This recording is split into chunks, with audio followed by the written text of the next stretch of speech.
today is the 10th Sunday after Pentecost.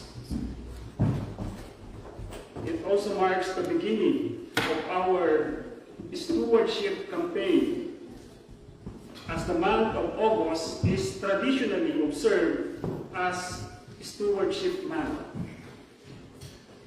Our gospel lesson tells the familiar story of the feeding of the 5,000. This miracle is unique because it is only the miracle of Jesus, apart from his resurrection, that recorded in all four Gospels. It is not only a story about God's miraculous provision, but also a powerful lesson on compassion, generosity, and faithful stewardship. Today, let us reflect on how compassion becomes God's provision. Firstly, Jesus' compassion healed the sick. Our passage begins after Jesus received a heartbreaking news of the death of John the Baptist, his cousin. Grieving and seeking solitude, Jesus withdrew by boat to a deserted place. However, the crowds learned where he was and followed him. Instead of turning them away, Jesus looked upon the people with compassion. Matthew tells us he had compassion for them and cure for their sick. Jesus had every reason to be alone. He was mourning the loss of someone he loved, yet he placed the needs of others before his sorrow.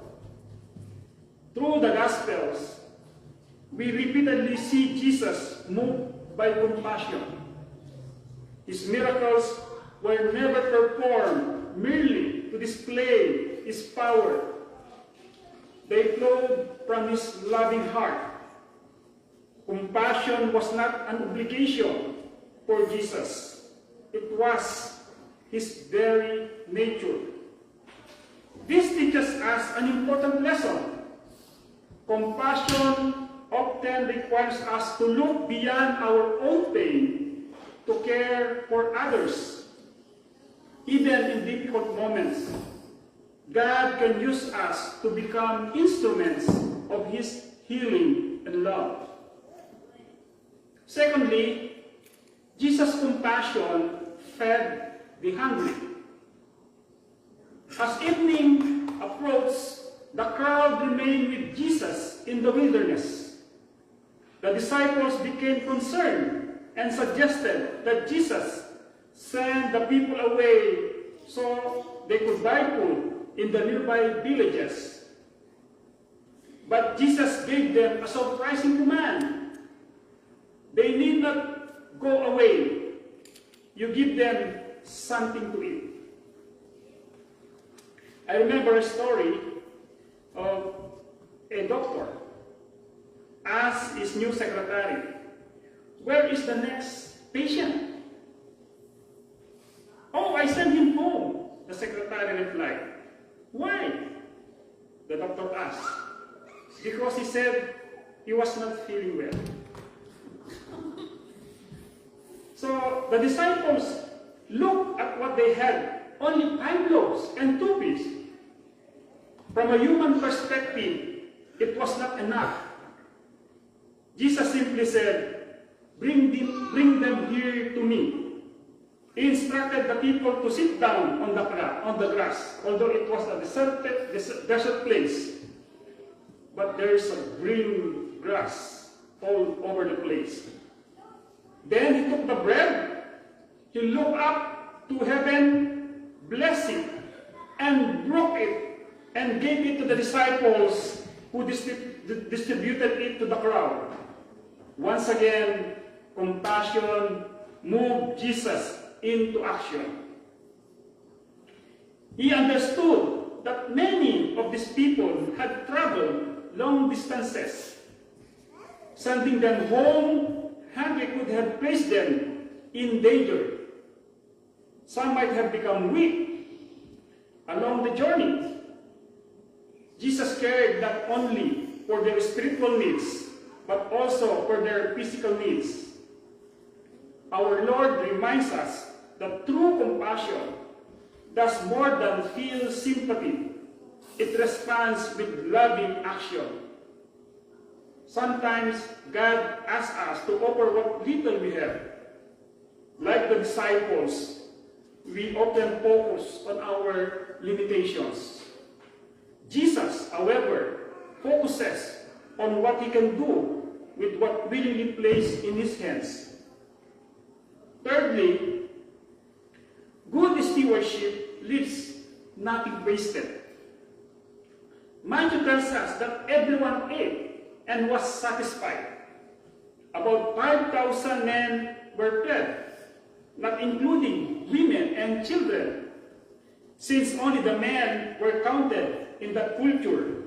The total crowd may have exceeded 15,000 people.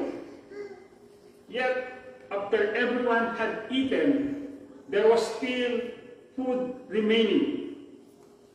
The disciples gathered 12 baskets full of leftovers. This detail is significant. The miracle did not end with abundance. It ended with stewardship.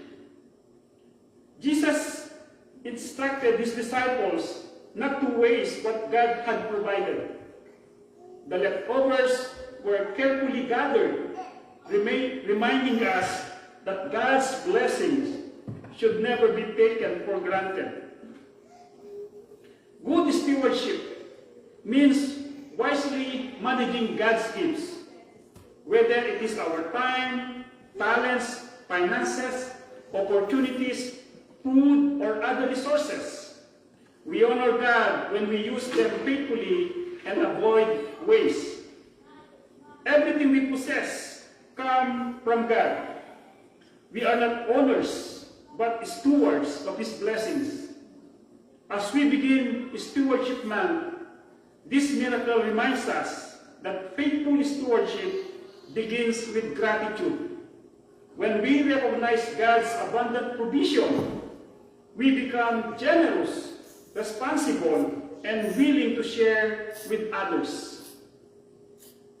So, how can we apply this passage in our present situation? As we reflect on this passage, let us ask ourselves, first, what are you trying to send away? The disciple wanted to dismiss the crowd. We dismiss need, people, callings, because we feel unequipped. Jesus says, you give them something, bring it to me first. Second, what's your 5 loaves and 2 fish?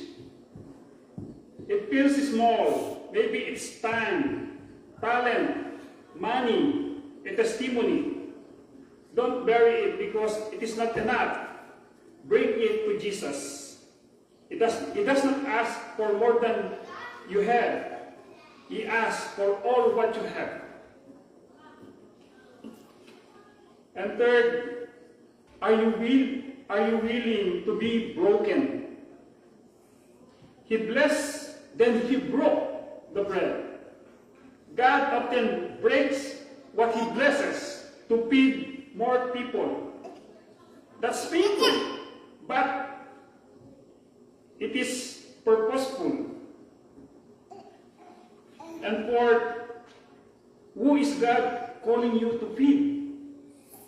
You might not feed 5,000, but you can feed one. A cup of water, a word, a prayer, a meal. Pass out what Jesus gives to you. And lastly, do you believe in leftover? God does not just meet the need. He overflows 12 baskets.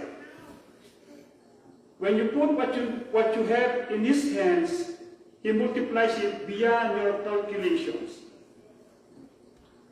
Brothers and sisters in Christ, the feeding of the 5,000 has been interpreted in different ways throughout Christian history. Many scholars understand it as a miraculous act in which Jesus supernaturally multiplied the bread and fish. Others, such as Albert Schweitzer, viewed it as having a strong sacramental significance because Jesus took the bread, blessed it, broke it, and gave it, actions that foreshadow the Lord's Supper. Still, others have suggested that Jesus' example of generosity inspired all people to share what they had, resulting in enough food for everyone. Whatever interpretation one holds, the central message remains the same. Jesus' compassion met the people's needs. Personally, I believe this was a genuine miracle. The gospel presents the essential elements of a miracle. There was a real problem. Thousands of people, thousands of hungry people. Jesus acted with compassion, and the result was undeniable. Everyone ate and was satisfied, with food left over. This miracle teaches us that when compassion is placed in the hands of Christ, it becomes provision for many. Imagine what our communities would look like if we loved with compassion of Jesus. The hungry would be fed, the sick would be cared for, the lonely would be comforted, and God's abundance would be experienced by all. May God help us become faithful stewards who offer what we have to Christ, trusting Him to multiply for His glory and for the blessings of others. Amen.